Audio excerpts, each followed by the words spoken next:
வணக்கம் அனைவருக்கும் வாழ்க வளமுடன். நான் ஏஎல்பி அஸ்ட்ராலஜர் கவிதா ஓம்குமார். ஒரு 1000 ஜாதகங்களுக்கு மேல் ஆய்வு செய்த நிலையில் அதில் எது ரொம்ப ஒரு பெக்யூலியரான ஜாதகங்கள், வித்தியாசமான கேள்விகள், அது போன்று இருக்கக்கூடிய ஜாதகங்களை எடுத்து இங்கே ஒரு ஆய்வு முறையில் இந்த சேனலில் நம்ம வெளிவிட்டுருக்கோம். இன்னைக்கு அப்படி அந்த முறையில் ஒரு ஆய்வு ஜாதகத்தை பார்க்க இருக்கிறோம். இந்த ஜாதகம் ஒரு ஆண் ஜாதகர். இவங்களுடைய கேள்வி, இந்த கேள்வியே வித்தியாசமா இருந்தது. பொதுவா நம்ம ஜாதகம் பார்க்க வரவங்க வேலை எப்போ கிடைக்கும், திருமணம் எப்போ ஆகும், இந்த மாதிரியான கேள்விகள் தான் கேட்பாங்க. இவருடைய கேள்வி எப்படி இருந்ததுன்னா, எனக்கு நடந்து முடிந்த அந்த ராகுவோட காலகட்டம் எப்படி இருந்திருக்கும் அப்படின்னு சொல்லுங்க அப்படின்னு சொல்லி ஒரு ஆர்வத்துல அவர் என்கிட்ட கேட்டாப்ல. சரி, இப்ப அந்த ராகுவோட காலகட்டம் அவருக்கு இப்ப போகக்கூடிய லக்னம் ஏஎல்பி லக்னம். இந்த ஜாதகருக்கு துலாம் லக்னம் போயிட்டு இருக்கு. இந்த லக்னத்திற்கான அதிபதி லக்னத்திற்கு 2ஆம் வீட்டுல இருக்கிறாங்க, 2ல இருக்கிறாங்க, குடும்பஸ்தானத்துல இருக்கிறாங்க. இப்போ பிரசண்டா போயிட்டு இருக்கிறது விசாகம் நட்சத்திரம் போயிட்டு இருக்கு. ஆனா இவரோட கேள்வி எப்படி இருந்ததுன்னா, அந்த ராகுவோட நட்சத்திர புள்ளி போன காலத்துல எனக்கு எப்படி இருந்திருக்கும் அப்படின்னு சொல்லி கேட்டாங்க. சரி, அதையும் ஒரு ஆய்வா எடுத்துட்டு உங்கள்கிட்ட அதை பத்தின ஒரு விளக்கங்களை பகிர்ந்து கொள்ள இந்த ஆய்வை நம்ம பார்க்க இருக்கிறோம். சரிங்களா? சரி, இப்ப இந்த ராகுன்னு சொல்லி பாக்குறப்போ சுவாதி நட்சத்திரம் 1ல இருந்து 4ஆம் பாதம். இந்த ஏஎல்பியில ராகுவோட காலகட்டம் சொல்லி வரப்போ சுவாதி நட்சத்திரம் 1ல இருந்து 4ஆம் பாதம். இப்ப சுவாதினா அதற்கான அதிபதி யாரு? ராகு பகவான். அவர் இந்த ஏஎல்பிக்கு 8ஆம் பாவத்துல இருக்கிறாரு. சரிங்களா? இங்க இருந்து நீங்க கவுண்ட் பண்ணீங்கன்னா 8ஆம் பாவத்துல ராகு பகவான் இருக்கிறாங்க.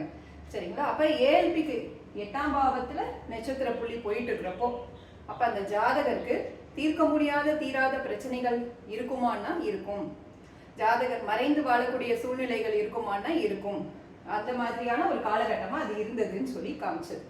ஸோ இவருக்கு நம்ம சொன்ன முதல் பதிலே என்னன்னா, நீங்க ரொம்ப அந்த காலகட்டம் அந்த சுவாதி 1ல இருந்து 4 முடியறதுக்குள்ளேயும் ரொம்ப ஒரு படாத பாடு, அதாவது ரொம்ப ஒரு கஷ்டமான காலகட்டமா இருந்திருக்கும் அப்படின்னு சொல்லி அவருக்கு சொல்லப்பட்டது. அது உண்மைன்னு அவரு அக்ரி பண்ணார் ஃபர்ஸ்ட்.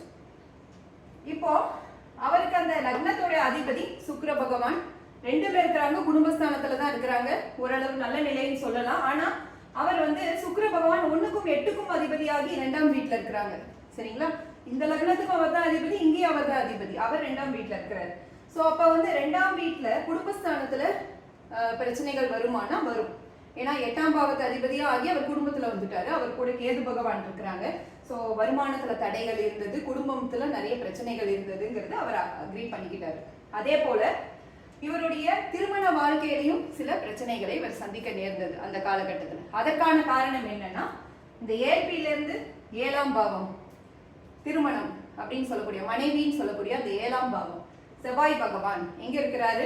ஏஎல்பிக்கு 3ல இருக்கிறாங்க. சரி, நல்ல நிலையில தான் 3ங்கிறப்போ முயற்சி ஸ்தானத்துல நல்ல நிலைமையில தான் இருக்கிறாங்க. ஆனா கூட குரு பகவான் இருக்கிறாங்க. குரு பகவான் தானே இருக்கிறாங்க. அப்ப குரு பார்த்தா கோடி நன்மையாச்சு அப்படின்னு சொல்லி உங்களுக்கு ஒரு தாட் வரலாம். ஆனா இப்ப இந்த குரு பகவான் பாத்தீங்கன்னா அவர் இந்த 3ஆம் பாவத்துக்கும் அதிபதி, இந்த தனு லக்னத்திற்கும் அதிபதி, இந்த மீன லக்னத்திற்கும் அதிபதி குரு பகவான். அவருடைய லக்னத்திலே இருக்கிறார். ஆனா அவர் இந்த ஆதிபத்திய முறையில பாக்குறப்போ 3க்கும் 6க்கும் அதிபதியாகிய குரு பகவான் 7ஆம் பாவத்து அதிபதியோட சேர்ந்து இருக்கிற நிலையில மனைவி கூட வாக்குவாதங்கள், பிரச்சனைகள், இதெல்லாமே கடன் சம்பந்தமான பிரச்சனைகள் மனைவிக்குள்ள வர்றது, இதெல்லாம் இருந்திருக்கும் அந்த காலகட்டத்துல அப்படின்னு சொல்லி அவருக்கு கேட்கப்பட்டது. ஆமாவா அப்படின்னு சொல்லி கேட்கப்பட்டது. அவரும் அதை ஒத்துக்கொண்டார். இங்க இந்த லக்னத்தை நீங்க கவனிச்சீங்கன்னா பார்க்கலாம், இந்த ஏஎல்பியில சூரிய பகவான், புதன் பகவான், சனி பகவான் அவங்க எல்லாம் சம்பந்தப்படுறாங்க. சூரிய பகவான் இந்த ஏஎல்பிக்கு 11ஆம் பாவத்து அதிபதி. சரிங்களா? 11ஆம் பாவத்து அதிபதி. ஓகே, அது ஓரளவு நல்ல நிலை. சரி, இப்போ புதன் பகவான் 12க்கும் 9க்கும் அதிபதியாகி லக்னத்துல இருக்கிறாங்க. 12ஆம் பாவத்து அதிபதி லக்னத்தோட தொடர்புல இருக்கிறாங்க. சனி பகவான் 4க்கும் 5க்கும் அதிபதி. அப்போ ஜாதகர் இந்த காலகட்டத்துல இந்த லக்னம் முழுக்கவே, இங்க இந்த லக்னம் 10 வருட காலகட்டம் முழுக்கவே இவருக்கு இந்த வீடு சம்பந்தமான சிந்தனைகள், வெளிநாடு போகணுங்கிற எண்ணங்கள், இது எல்லாமே இருக்கும். ஒரு 12ஆம் பாவமும் சேர்ந்த மாதிரி இருக்கு ஜாதகத்தோடைய அந்த லக்னத்துல. சரிங்களா?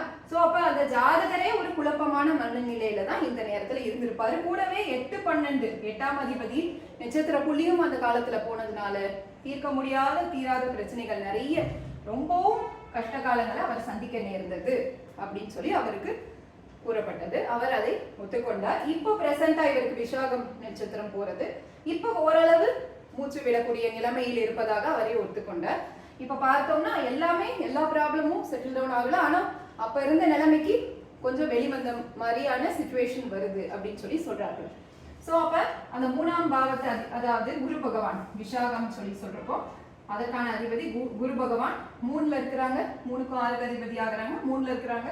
ஓரளவு பரவாயில்ல. அதாவது இங்க 8ஆம் பாவத்துல இருந்த தொடர்பு இங்க கட் ஆயிட்டு இங்க லக்ன புள்ளி 3ஆம் பாவத்துக்கு போயிடுது. இவர் முயற்சி பண்றாரு. அந்த கடன் சம்பந்தமான விஷயங்கள், எதிரிகள் தொந்தரவு இதெல்லாம் தீர்க்கிறதுக்கான முயற்சிகள்ல இவர் இப்ப இருக்கிறாரு. இப்போ ஓரளவு கொஞ்சம் சிச்சுவேஷன் சார்ட் அவுட் ஆயிருக்கு இவருக்கு அப்படின்னு அவர் சொன்னார். சோ இப்ப இதுதான் இந்த லக்ன புள்ளி நட்சத்திர புள்ளி எந்த இடத்துல போகுதோ அதற்கு சம்பந்தமான சிச்சுவேஷன்ஸ் நம்ம ஹேண்டில் பண்ண வேண்டியதா இருக்கும். அதை பார்த்து பயப்பட வேண்டாம் யாருமே. அப்படி வருதா இப்போ உங்க ஜாதகத்துல இப்ப நீங்களே செக் பண்ணி பாத்துக்கிறீங்க இந்த மாதிரி சிச்சுவேஷன் இருக்குன்னா அதற்கான தீர்வுகளும் இருக்கு. அதற்கு என்ன பண்ணலாம் அப்படிங்கிற மாற்றும் இருக்கு. அது நல்ல முறையில ஏஎல்பி ஜோதிடர்கள் மூலம் நீங்க அந்த தீர்வுகளை கேட்டு தெரிந்து கொள்ளலாம். இது போல உங்களுக்கான ஜாதகங்களை பார்க்கணும், ஜாதக ஆய்வு பண்ணணும் அப்படின்னா நீங்க இந்த ஸ்கிரீன்ல வரக்கூடிய நம்பரை கான்டாக்ட் பண்ணுங்க. நல்ல முறையில் ஜாதகம் பார்த்து தரப்படும். வாழ்க வளமுடன். அனைவருக்கும் நன்றி. எனது குருமார்களுக்கும் நன்றி. வாழ்க வளமுடன்.